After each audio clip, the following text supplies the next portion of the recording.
안녕하세요. 군포시 국회의원 더불어민주당 이하경입니다. 정치, 경제, 사회 전반에 걸친 현안에 대해 전문가를 모시고 궁금증을 해소하는 시간을 가지려고 합니다.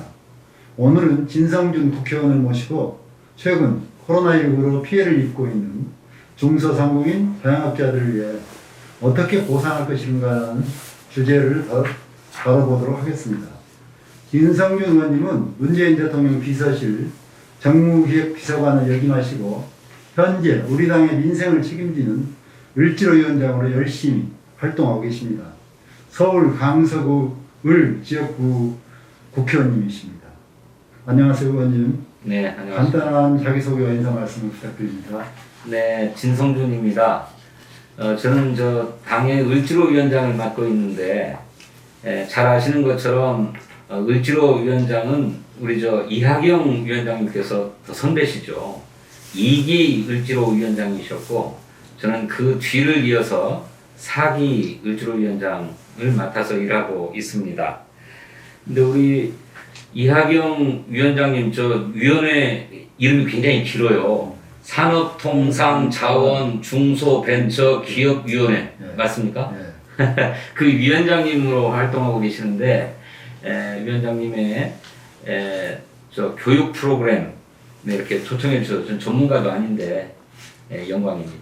오늘 주제는 코로나19로 전 지구적 확산 속에서 세계 경제는 대공황 이후에 최악의 경기 침체와 마이너스 성장에 직면해 있습니다.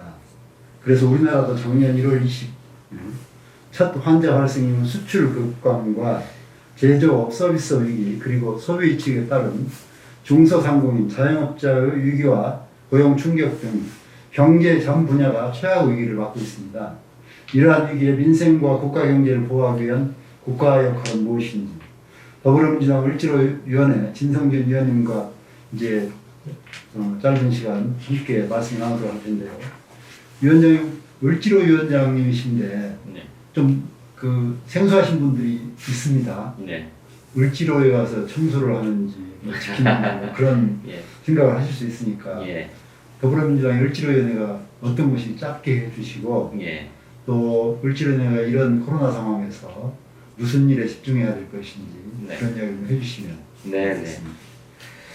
아까 인사드리면서 말씀드렸던 것처럼 저는 제4기 을지로위원장을 맡고 있는데 을지로위원회는 지금으로부터 6년 전, 7년 전, 6년 전이죠. 6년 전에 만들어진 당의 특별위원회였습니다. 을지로위원회라고 그러니까 을지로에 있는 위원회냐라고 생각도 하시는 분들 계시는데 정식 명칭은 을을 지키는 민생실천위원회입니다. 그런데 을을 지키는 민생실천 이렇게 하면 좀 재미가 없잖아요. 을을 지키는 노력, 또 을을 지키기 위한 길, 이런 의미로 을지로로 축약해서 쓰자라고 하는 당내 합의가 있어서 을지로위원회라고 했습니다. 여러분 잘 아시는 것처럼 우리 사회, 경제, 사회에는 갑을 관계라는 것이 피치 못하게 존재합니다. 그렇지만 이 갑을이 한쪽은 불공정하게 횡포를 부리고 한쪽은 약자로서 그 불공정한 횡포를 다 감당해야 된다고 하는 것은 정말 바람직하지 않지요. 갑과 을이 없는, 다시 말하면 갑과 을이 공정한 관계를 형성할 수 있도록 노력하자. 을의 편에 서서 을의 편에 서서 공정한 관계를 확립하기 위해서 노력하기 위한 위원회가 을지로위원회입니다.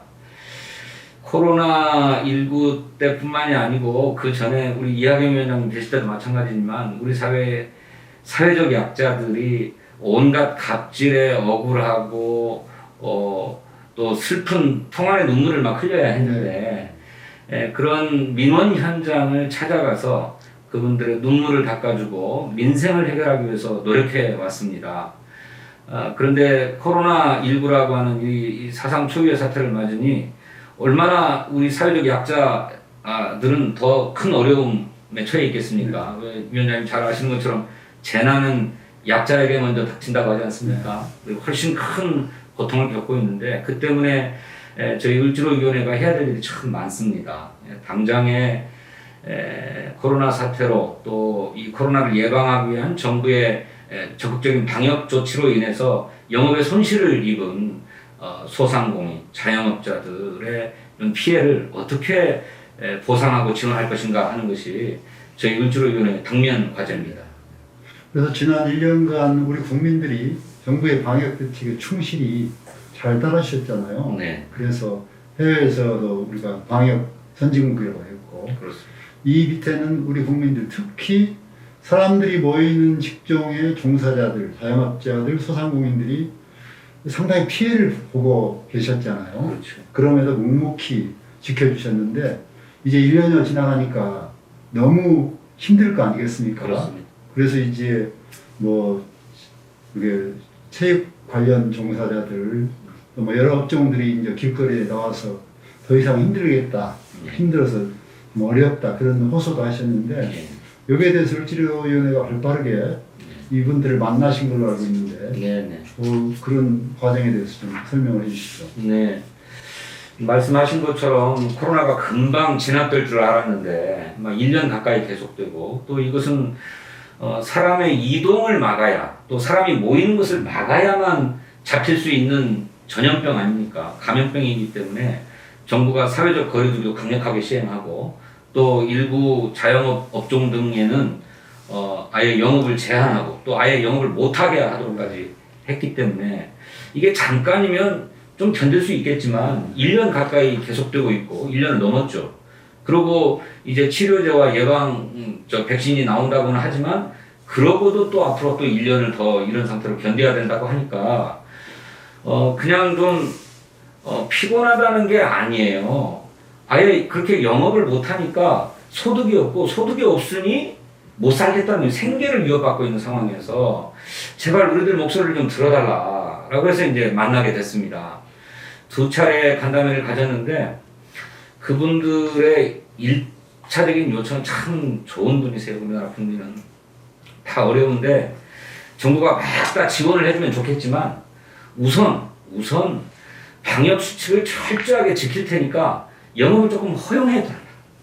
지금 이를테면 밤 9시까지 뭐 영업을 하도록 되어 있지 않습니까? 9시 넘으면 다 문을 닫아야만 하는데 어떤 업종은 9시 이후부터야 제대로 영업이 되는 데가 있잖아요. 그런 업종들이 있죠. 골목에 호프집이라든지 이런 데는 그렇지 않습니까?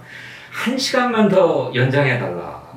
그러면 온갖 방역수칙은 다 지켜서 절대로 확진자가 나오지 않도록 하고 만약에 확진자가 나온다면 그때 또 영업을 중지하더라도 이렇게 좀 방역수칙을 업종의 특성에 맞게 좀 재정비해달라라고 하는 요청으로 만났어요. 그리고 이제 너무 답답하니까 그게 당장에 실현되기 어렵다고 한다면 당장 먹고 살기가 어려우니 우선 좀 입은 피해는 좀 지원해달라 이런 요청을 해서 막 눈물 짓고 그때 우리 이야기위원회도 함께 하셨지 않습니까? 예. 그런데 이제 정부에서 그때 저도 함께 들었는데 수긍이 가는 대목이 네. 정부 방역에 충실히 따르기는 하겠지만 네. 거기에 대해서 방역 대책 또 업종 금기 제한 대책 이런 것들이 업종마다 너무 자기들 형편에 안 맞는 일률적인 제한을 하니까 네. 너무 불공평하다. 네. 뭐 예를 들면 그 학원 같으면 네. 9명만 들어갈 수 있다고 하면 적은 학원은 괜찮지만 예. 뭐 큰 학원들은 어떻게 운영하란 말이냐. 수십 명씩 수백 명씩. 또 아까 말씀드렸지만 8시, 9시가 돼야 영업이 시작된 업종은 9시로만 오면 예. 뭐 아예 우리는 금지하는 거라고 똑같지 않습니까? 똑같다. 그래서 업종별로 특수성 있게 예. 맞춤형으로 해달라고 그렇습니다. 요청을 하셨잖아요. 그렇습니다. 그래서 조금 시간적인 제한, 뭐 여러 가지 업종별 특수성 해서 세트로 해달라고 했는데 정부가 우리 1월 17일 이후로 조금 네. 완화됐습니다. 이렇게. 완화됐습니다. 근데 이제 업종의 특수성을 다 반영해 준 것은 아닙니다.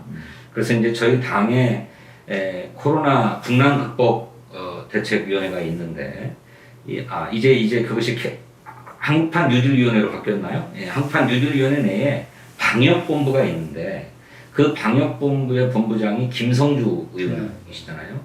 그 방역본부와 함께 을지로위원회가 공동 합동 간담회를 자영업자들하고 함께 했습니다.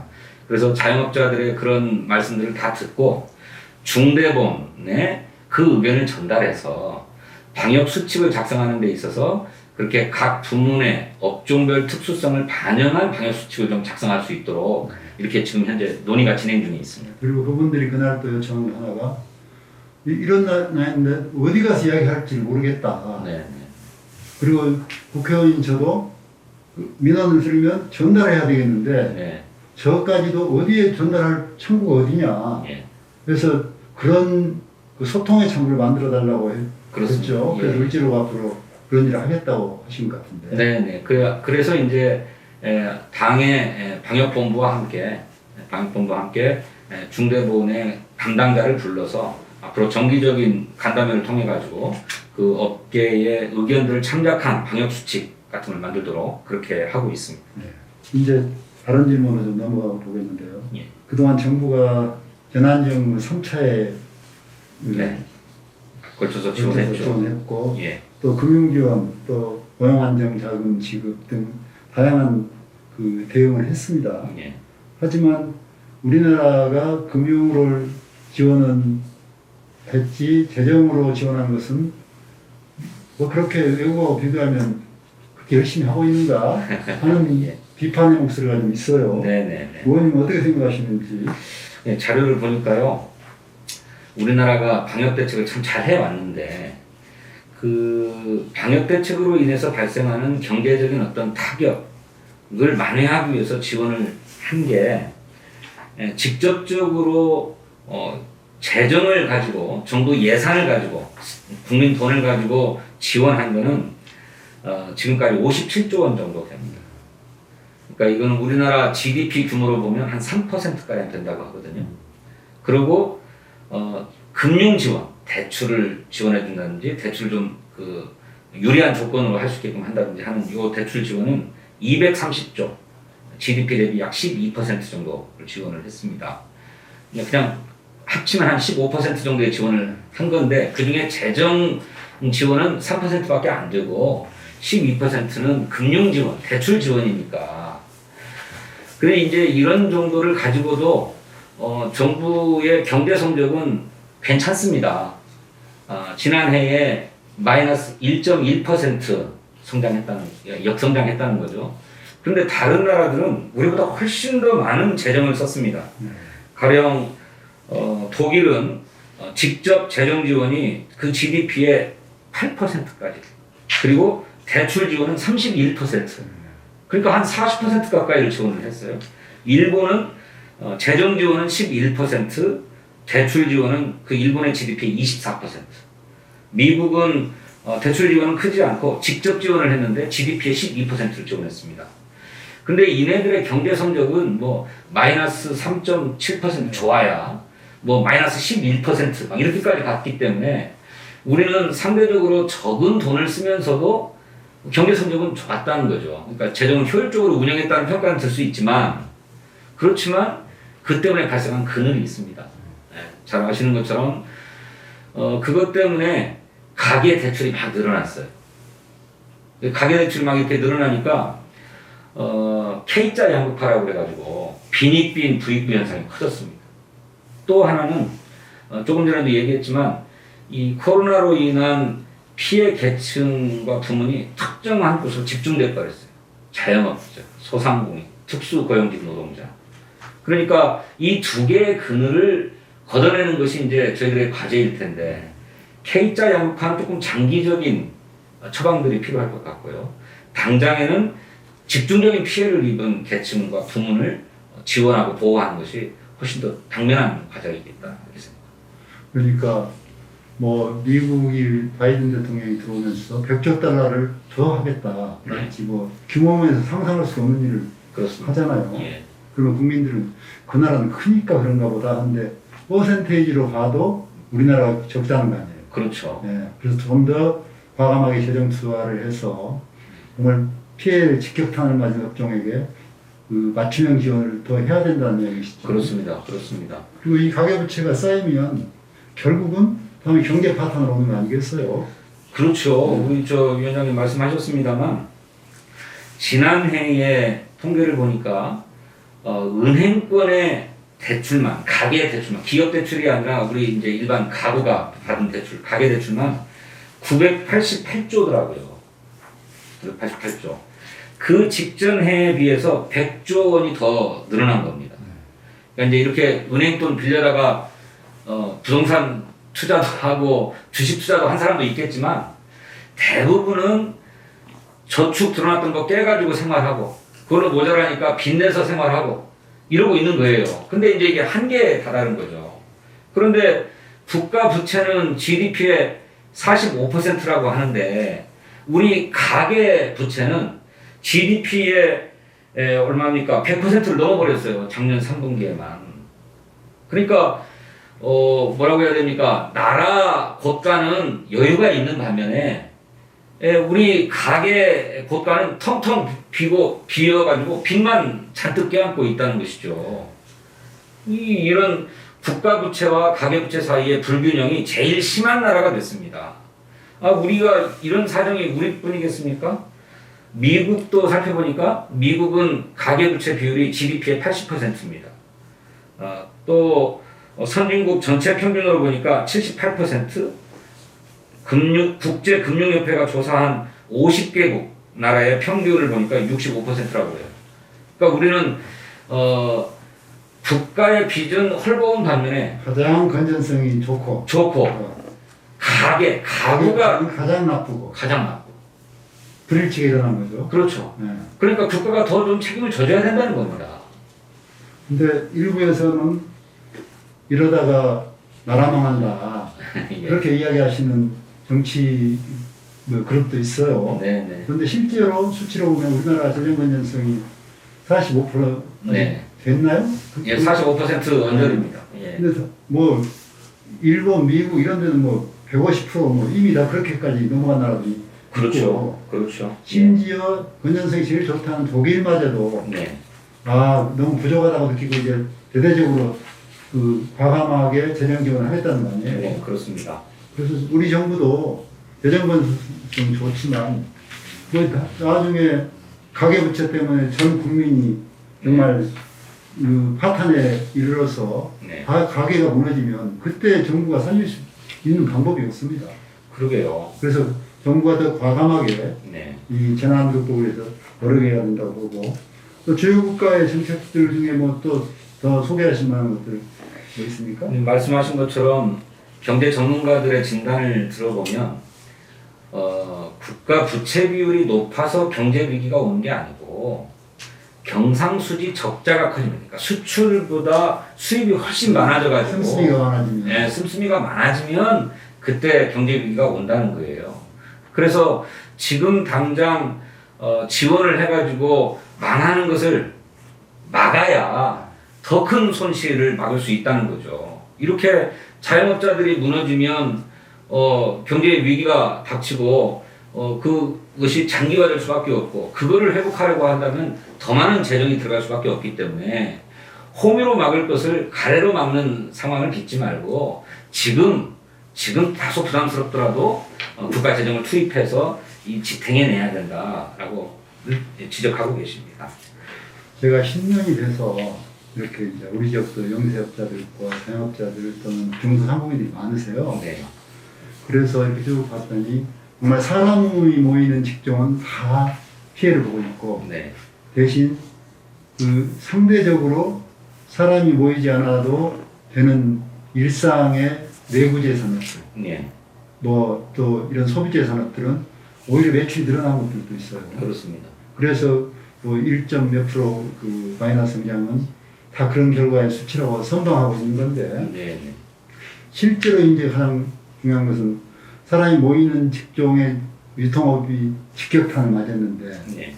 이걸 그냥 일반적인 재정지원금 100만 원 주는 것 가지고 해결을 되지 않을 거 아닙니까? 네. 그래서 맞춤형 실손 보상을 어떤 정도 할 건지 네. 지금 우리 당과 정부가 앞서서 네. 고민하고 있는데 네. 을지로위원장님으로서 피해본 분들 만나는 느낌도 있으실 테고 네. 어떻게 이 보상을 해갈 것인지 네. 좀 생각이 있으시면 말씀을 해주시면 고맙겠습니다. 네네.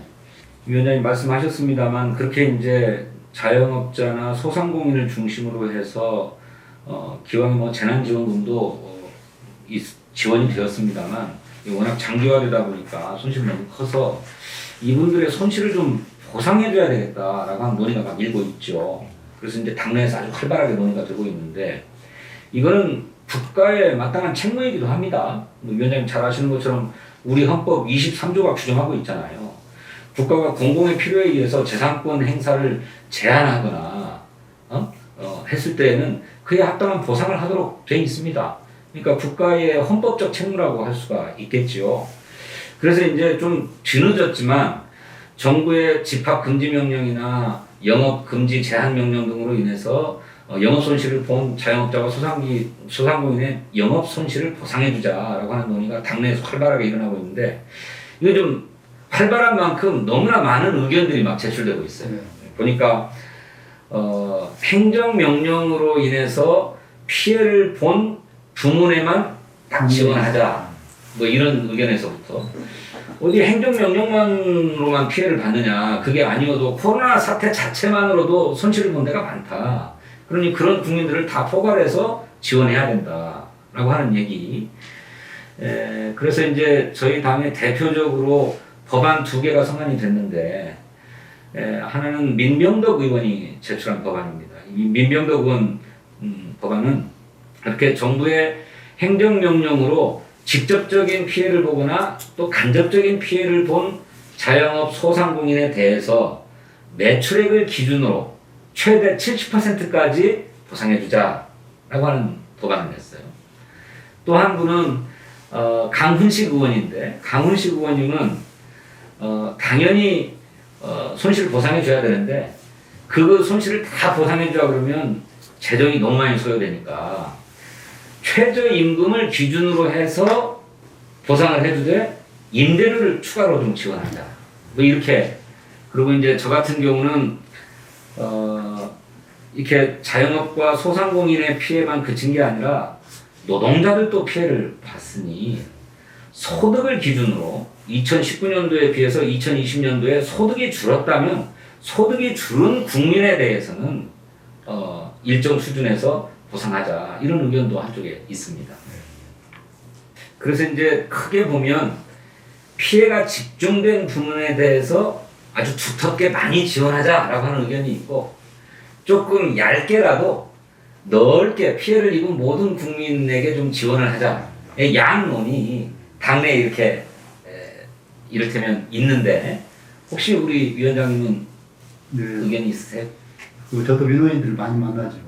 근데 1차로 피해를 피해가는 사람들이 있다.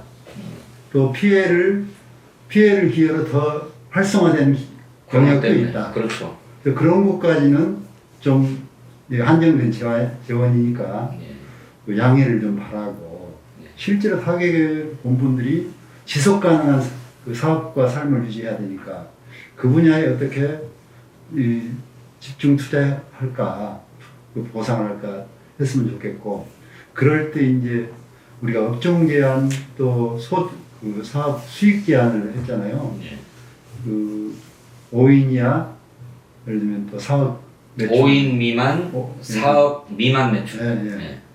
그래서 그러면 정말 이제 자영업자들 그동안 2차에 걸쳐서 그 재난지원을 받아서 조금 나은데 그런 업종은 아무런 지원을 받은 게 없거든요. 그렇죠. 근데 실제로 그런 업종은 인력을 고용하고 있어요. 그리고 일정하게 관리를 해야 되기 때문에 임대료도 그대로 그 손실을 보고 있거든요. 매출하고 상관없이. 그렇죠. 그래서 앞으로 고려할 때 그런 쪽에 아주 당연한 임대료와 고용에 대해서 좀 책임을 져주는 보상이 됐으면 좋겠다. 임대료와 인건비. 인건비. 그리고 뭐 매출의 전체는 안 될 테니까 그동안 받던 일정 소득에 대한 뭐 총액을 어떻게 다 드리겠어요. 그렇죠. 국가 보상할 때. 그래서 정말 지속 가능한 낮은 수준이라도 최대한 보상을 하자. 그리고 이제 또 하나 말하고 싶은 것은 우리가 그동안 논의에서 빠졌던 부분이 국가의 명령에 속하지 않고도 피해를 본 업종 아까 말씀하셨잖아요. 대표적으로 여행업들. 그렇죠. 또 문화 공연계. 그렇죠. 또 거기에 종사하는 프리랜서나 또 각종 사람들이 참 피해를 입었는데 예. 이 부분을 빠뜨리고 갈 수가 없잖아요. 항공업계도 피해. 항공업계도 그렇고. 예. 그래서 그 사주들에 대한 보상을 어떻게 할 거냐는 또 좀 제쳐놓고 예. 그쪽에 종사하는 사람들을 빼놓고 갈 수가 없잖아요. 그럼요. 그리고 그 일일 고용자들이랄지 예. 뭐 이런 쪽, 그 소외됐던 쪽을 국가가 이번에 어떻게든 삶이 가능하게 해줘야 된다. 네. 전체는 안 되겠지만 네. 그런 원칙을 좀 잘 지켰으면 좋겠어요. 옳습니다. 저희들이 지금 자영업 소상공인들만을 얘기를 하고 있는데 과거에 지원했던 어떤 소상공인 기준으로만 하면 지원을 한 푼도 못 받는 이를테면 중견 자영업자들이 사각지대로 남고요. 또 요즘 저희 당의 비례대표 이수진 의원께서 계속 강조하고 계시는데 가사 노동자라고 그러죠. 파출업 하시는 분들. 또 베이비시터 등. 네.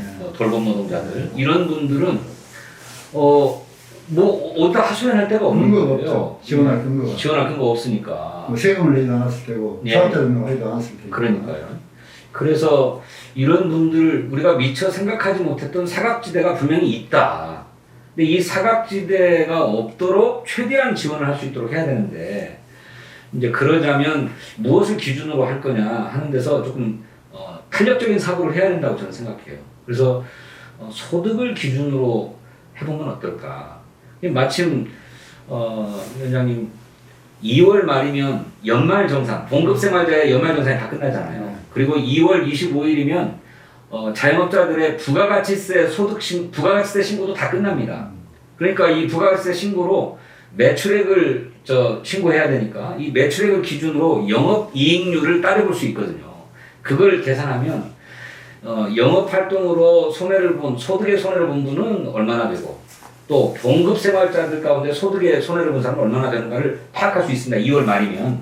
그럼 이걸 기준으로 해서 다 드릴 수 없을지 몰라도 뭐 손실의 한 80%까지는 보상을 해준다든지 70%까지 해준다든지 그거는 재정 여건이 허락하는 대로 정해서 사각지대가 없도록 보상을 하면 어떻겠나 하는 그런 생각을 갖고 있습니다. 또 외국에서 보상하는 방법에 대해서 좀 외국은 게 있습니까? 예, 외국보다 더 파격적이고 아이고 그래요. 정책적 상상력이 매출 상관없이 그냥 일단 지원하고 오는 거죠. 그렇습니다. 막 지원하는데 뭐 실업을 당하면 그 보통 실업급여 기간이 외국은 한 1년 이렇다면요 훨씬 더 연장해가지고 지원을 하고 뿐만 아니라 그것으로도 부족하니까 실업 수당이라고 해가지고 추가로 더 줍니다.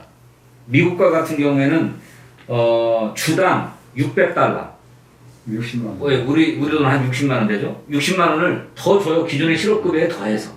네, 그리고 일본은 1인당 임시생활지원금이라고 해가지고 10만엔, 한국 돈으로 110만 원 정도를 다 지급을 했고요. 3개월 이상 일본에 체류하고 있는 외국인들한테까지도 다 줬어요. 네. 또 그뿐입니까? 휴업을 하게 되잖아요. 코로나 때문에 이제 영업이 잘 안 돼서 휴업을 하게 되면 그 직원에게 휴업 수당을 고용 조정 보조금이라고 해가지고 휴업 수당을 정부가 주고요. 또 이 휴업 수당에 더해가지고 휴업 이전 임금의 80% 그러니까 상한액으로는 매월 352만 원 우리 돈으로까지 막 지원합니다. 또 일본은 강제적으로 영업을 중단하도록은 하지 않는데 영업 금지 명령은 내지 않는데 하루 60만 원 지원할 테니까 알아서 영업을 중단해라. 하든지 안 하든지 60만 원 주겠다. 예. 이렇게까지 하고 있어요. 그리고 뭐 캐나다 같은 데는 그 어쨌든 영업에 피해를 본 자영업자들에게는 2주 단위로 1000 캐나다 달러니까 우리나라 돈으로는 한 85만 원쯤 된답니다. 85만 원을 2주 단위로 계속 지급하는 거예요. 이거를 언제까지? 26주간. 하여튼 우리나라는 상상력이 더 필요한 것 같군요. 그렇습니다. 독일도 보면은요, 자영업자, 뭐 프리랜서, 뭐 이런 분들에게 긴급 지원금이라고 해가지고 5인 이하 사업장에 1215만 원, 9,000유로를 그냥 지원했습니다. 그 다음에 10명 이하 작업장에는 15,000유로, 우리 돈으로 2천만 원 그냥 막 지원했어요. 이렇게 피해만 조금만 가도 또 휴업이 있거나 휴직이 있으면 그에 따른 지원을 과감하게 해서 생계가 위협받지 않도록 하겠다. 이제 이렇게 해도 얘네들의 경제 성장률은 우리하고는 비교할 수 없을 정도로 떨어졌어요. 얘네들은 락다운 제도를 써가지고 아예 봉쇄를 해버려가지고 경제활동이 전혀 안 이루어졌으니까 그랬던 건데 우리는 그에 비해서 사회적 거리두기 같은 것을 했지만 영업활동들은 다 하게끔 해서 이만큼 버텨온 거거든요. 근데 이제 피해가 집중된 부분들이 어려워졌으니 이번에 이제 정부가 크게 손실도 보상하고 지원도 해야 되겠다라고 하는 거죠. 역대 그 우리나라 재정 역사에서 정부 들어서고 직접 국민에게 이렇게 경기 침체 또는 위축 상황에서 지원하는 게 거의 제 기억이 없어요. 없습니다. 근데 이번에 이제 과감하게 어떤 재정 지원금을 이렇게 주기 시작했는데 네, 양적으로 부족하다는 느낌이 확실히 들고요. 그렇습니다. 그래서 그러면 이제 한쪽에서 그렇잖아요. 너네들 무슨 돈으로 하려고 그렇게 과감하게 대안을 이야기하냐 네. 하잖아요. 네. 대책이 없이 그렇게 하지 말라. 그런 뭐 지적도 받고 네. 여기에 대해서 실제 우리가 고민은 되잖아요. 문제죠. 물론 우리가 경제가 선방하고 있지만은 한국 경제 규모가 그 다른 나라에 비해서 뭐 아주 낮은 것도 아니지만 또 규모가 큰 것도 아니어서 네. 그래서 이걸 어떻게 할 건지 실제로 우리가 고민하고 있지 않습니까? 네, 그렇습니다. 그래서 당내에서 고민들이 되고 있는 시점에 대해서 좀 이야기 한번 해주시죠. 예. 이제 그래 이제 뭐 누구라도 국민에게 지원을 많이 한다고 그러면 다 좋아하지 않겠습니까? 근데 이제 거기에는 따르는 재정 부담이라고 하는 게 있으니까요. 이 재정을 어떻게 마련할 거냐 하는 고민이 있는데 일단 우리 당은 어째도 이것이 정부와 국가가 책임져야 되는 것이기 때문에 부채를 발행해서 일단 지원을 마련하자라고 하는 의견이 다수입니다. 그에 비해서 이제 야당인 국민의힘은 정부가 예산을 다 편성했는데 이 예산안을 조정해가지고 지출을 할 것을 조정해가지고 100조를 지원해라 막 이런 주장을 하고 있어요. 기존 예산에서 그냥 다 줄여서 네, 다 줄여서 네. 잘라내가지고 여기다 지원하자 이런 건데 그건 하나만 알고 둘은 모르는. 그렇죠. 총량이 변하지 않는 거죠. 그렇죠. 그래서 지난해 예산심사 다 해가지고 이런 코로나 상황 등을 다 감안할 때 어디에 어떻게 써야 우리 국민을 조금 지원할 수 있고 그런 가운데 경제를 또 좀 지탱할 수 있고 해서 이제 필수적인 부분만으로 딱 한 550조 규모로 짰지 않았습니까? 근데 이 중에 100조를 허용해가지고 여기다만 쓰자고 그러면 도로 마찬가지가 되는 거잖아요. 이 주머니에서 빼서 이 주머니 쓰면 예. 결국은 먹는 양은 똑같은 거니까요. 지금 부족해서 더 해야 된다는 것인데 그래서 부채를 발행하자라고 하는 것이고요. 그리고 그뿐만 아니라 아까 위원장님 계속 강조하셨던 것처럼 코로나 상황에도 호황을 누린 업종과 부문이 있다. 이 가운데도 소득이 늘어난 사람들도 있고 또 오히려 장사가 잘 돼가지고 크게 영업이익을 남긴 데가 있는데 이들에게는 그에 상한 좀 사회적 기여를 하도록 하자. 그래서 사회연대 기금을 좀 걷자. 이걸 자발적으로 걷자는 얘기도 있습니다만 자발적으로 해야 되겠습니까? 조금 정부가 그에 합당한 인센티브는 강력하게 마련해서 주되 사회적 기여를 좀 하도록 해서 사회연대 기금을 만들자. 이렇게 해서 정부가 발행하는 빚, 국채와 사회연대 기금 이 재원을 가지고 어려운 피해 계층에게 좀 지원하자라고 하는 거고요. 저는 개인적으로는 차제의 사회연대세, 재난극복세 같은 걸 한시적으로 좀 도입하는 것도 생각해 봐야 된다고 저는 생각합니다.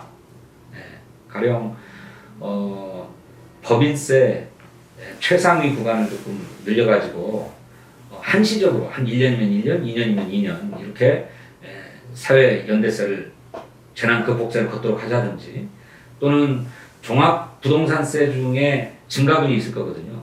이 증가분은 사회연대 기금의 재원으로 확보해서 쓰도록 하자든지요. 이런 노력도 좀 한시세를 도입하는 방안도 검토해볼 필요가 있는 게 아닌가 그렇게 생각합니다. 그 을지로에 대해서 이야기할 때 최백은 그 경제학자께서 오셔서 그날 네. 발언하신 중에 네. 그 특이하게 내가 들었던 게 하나가 국채를 사람들은 뭐 그거 하면 당장에 거덜난다고 걱정하는데 예. 한국은행이 사주는 장기 예. 아예 금리가 없는 국채를 발행할 수도 있다. 예. 무이자. 예, 무이자. 무이자 국채. 예. 난 그 말이 정말 이럴 때 필요하다 네. 느낀 게 우리가 사업을 하거나 우리가 살림을 할 때도 급작스럽게 위기가 올 때는 외부의 차입을 안 할 수가 없잖아요. 안 할 수가 없죠. 그걸 정말 뭐 금감하게 살겠다고 막 아버님이 병들어서 수술 안 하면 당장 돌아가시겠는데 예. 또는 지금 저기 새로운 사업 하다가 새로운 투자를 안 하면 당장 무너지게 생겼는데 예. 빚 없는 게 좋아 네. 하고 쫄라매는 것이 과연 최상인 것인가. 예. 저는 현재 시스템을 잘 유지하는 것이 최상 방역이라고 보거든요. 예. 경제 활동이고. 네. 그래서 국채를 예를 들면 상당한 규모의 국채를 정말 장기 저리로 뭐 무금리든 해서 하고 경제의 총량을 키워가면 되잖아요. 그렇죠. 그러면 형 한 10년이면 예. 예를 들면 100억이면 예를 들면 100조면 10조씩 1년에 예. 예. 갚아가면 되는 거예요. 그거 큰 부담 아닙니다. 예. 경제 규모로 볼 때. 우리가 550조인데 예. 예. 10조씩 더 추경이 아니고 예산 규모를 늘려가면 예. 10년이면 갚아가는데 10년 후면 정상이 될 텐데 예. 지금 무너진 사람들 전부 길거리에 나가게 하자? 그건 좀 너무 가혹한 거 아니에요? 가혹하고 잔인하기도 네. 하죠. 이게 IMF 때하고 좀 다른 게요. IMF 때는 우리가 외환 보유고가 딱 나가지고 외국으로부터 IMF로부터 그야말로 돈을 꼬아야 했지 않았습니까? 근데 우리는 지금 외국으로부터 돈 빌릴 사정은 아니에요. 외환 보유고가 탄탄합니다. 국내에서 채권을 발행하자는 겁니다. 국내에서. 지금은 외국에서 돈을 빌리자고 해도 빌려주는 나라가 없을 거예요. 다 자기들이 어려우니까. 그러니까 우리는 또 외국 돈을 꼬을 필요는 전혀 없고 국내에서 채권을 발행하는 건데 가령 저희 당의 이용우 의원님 같은 경우에는 사회 책임 채권을 발행하자 이런 제안도 하십니다. 그래서 아까 저 한국은행이 무금리로 채권을 인수하는 방안도 있지만 상대적으로 여유가 있는 우리나라 자산가들이 사회책임 채권을 삼으로써 채권을 조달하는 방안도 있다라는 얘기도 하고 있거든요. 그러니까 이거는 위원장님 말씀하셨던 것처럼 10년이면 10년, 20년이면 20년 장기적으로 갚아가면 되는 거고 그 정도 갚을 능력은 우리 경제조상 얼마든지 있기 때문에 너무 두려워할 일이 아니다. 예. 외국에서 고금리로 빌려오면 문제지만 네. 정부가 한국은행에서 국채를 주고 돈을 빌린다는 것은 정부가 자기 나라에다가 일단 돈을 가져가고 나중에 갚아주는 거예요. 그렇죠. 그래서 우리가 열심히 하면 외국으로 국주가 흘러가는 게 아니니까. 그렇습니다. 내부에서 일어나는 게 아니라. 미래에 쓸 돈을 미리 당겨서 쓰는 거 아닙니까? 그렇죠. 네. 그래서 나는 국민들과 이렇게 잘 소통해서 네. 하고 지금 우리가 또 하나 논란이 지금 새로운 법을 만들 텐데 특별법을 네. 이게 소급을 할 거냐 말 거냐 하고 했는데 당이 정리를 잘 했어요. 네. 네. 기존의 것은 4차 재난지원금으로 추경을 통해서 한다. 네. 근데 미래에 이런 제안하는 특별법 만들어서 그렇게 해가라고 해서 네. 오해가 좀 풀리는 거죠? 그렇게 풀려가야 되겠어요. 예, 처음에 이제 저희들이 손실보상을 하자 하고 손실보상법을 입법하자고 하다 보니 이 손실보상법을 만들면 이제 뭐 지금 입고 있는 손실들을 다 보상해 주겠구나 이렇게 이제 기대를 하셨는데 이 손실보상법을 만드는데 아까 말씀드린 대로 손실보상의 기준을 뭘로 할 거냐 하는 데서도 논란이 많고 또 규모를 어떻게 할 거냐 대상을 어떻게까지 할 거냐 하는 걸로 논란이 많아서 조금 더 입법을 하는 데는 시간이 필요하겠다라고 하는 것이 이제 당의 컨센서스 같습니다. 그러면 입법이 조금 시간이 걸린다는 얘기인데 지금 당장 망하게 생긴 우리 자영업자들이나 소상공인 피해 계층을 어떻게 할 거냐? 그거는 4차 재난지원금으로 추경을 편성해서 긴급한 손실들을 보상하자 이렇게 이제 논의를 모아가고 있는 거죠. 그게 맞는 것 같아요. 네. 이제 시급성이 중요하잖아요. 그렇습니다. 오늘 지금 여러 가지 우리 자영업자들 소상공인의 어려움을 이야기하고 있는데 을지로위원회가 하실 일이 저는 많다고 생각합니다. 민생 현장을 늘 어려운 것을 파악하는 것이 중요하고 예. 두 번째 아까도 이야기했지만 소통 창구가 되는 일이 정말 중요하지 않겠습니까? 네. 그래서 앞으로 위원장님으로서 또 어떻게 하실지 마무리 말씀 한번 해주시면 고맙겠습니다. 예, 저는 우리 이학용 위원장님 하셨던 것에 반만 따라가도 좋겠다 이렇게 생각하는데 정말로 코로나로 인해서 우리 국민들이 큰 어려움을 겪고 있습니다. 정말 조금만 인내하면 극복할 수 있을 거다 이렇게 생각했는데 이렇게 1년 또 앞으로 또 한 1년 정도 더 고통을 감내해야 된다고 하니까 너무나 참 답답하고 참담한 심정입니다. 그런데 우리가 지금까지 방역을 잘해왔던 것은 모든 국민이 함께 동참함으로써 성과를 냈기 때문 아닙니까? 너도나도 할 것 없이 다 마스크를 쓰고 사회적 거리두기에 동참하고 했기 때문에 방역에 성공할 수 있었는데 경제적인 어려움을 이기는 것 역시나 그렇게 한마음 한뜻으로 동참하는 일이 중요하다고 생각합니다. 그 어느 때보다도 연대와 협력의 정신이 필요한데 그 옛말에 보니까 동주공제다라고 하는 말이 있더라고요. 같은 배를 타고 물을 건넌다 이런 뜻이라고 그러는데요. 그렇게 우리 모두가 한 배를 타고 이 어려움을 넘자라고 하는 정신이 그 어느 때보다도 필요하다. 그거는 정치인들이 가장 앞장서서 노력해야 될 바지만 우리 국민들도 이 어려움을 같은 마음으로 또 고통을 분담하면서 함께 넘어서자라고 하는 그런 결의가 필요한 게 아닌가 그렇게 생각합니다. 네, 감사합니다. 오늘 우리 당의 민생을 책임지고 있는 을지로위원회 진성준 위원장님을 모시고 말씀을 나눴습니다. 위원장님 감사합니다. 감사합니다, 위원장님. 국민 여러분, 지금은 경제 생태계가 무너져 내리는 국가 비상사태입니다. 특단의 대책이 필요합니다. 다 무너져 내린 다음에 복구하려면 훨씬 더 큰 희생과 비용이 소요됩니다. 신속한 조치가 필요한 이유입니다. 업소의 크기, 매출 규모 등으로 제한하는 것은 부적절합니다. 코로나 피해는 그런 것들을 따지지 않습니다. 코로나 피해가 확인만 되면 신속한 지원이 이루어질 수 있게 해야 합니다. 보상비용을 어떻게 만들 것인가에 대한 의견도 많습니다. 코로나 기간 중에 코로나 때문에 매출이 오른 기업에게는 사회연대세를 부과하고 제로금리 재난극복 장기상환 국채를 발행하는 등 특단의 조치가 필요합니다. 지금 우리는 인류 역사에 유례가 없는 대재난을 겪고 있습니다. 적극적으로 재원을 만들어 무너지는 기업, 사업자, 노동자들을 지켜내도록 하겠습니다. 경제 시스템이 붕괴되고 사업체가 도산하고 가정이 파괴되고 사람이 죽어나간 다음에 복구한다는 것은 의미도 없고 몇 배 더 큰 돈과 노력이 필요할 것입니다.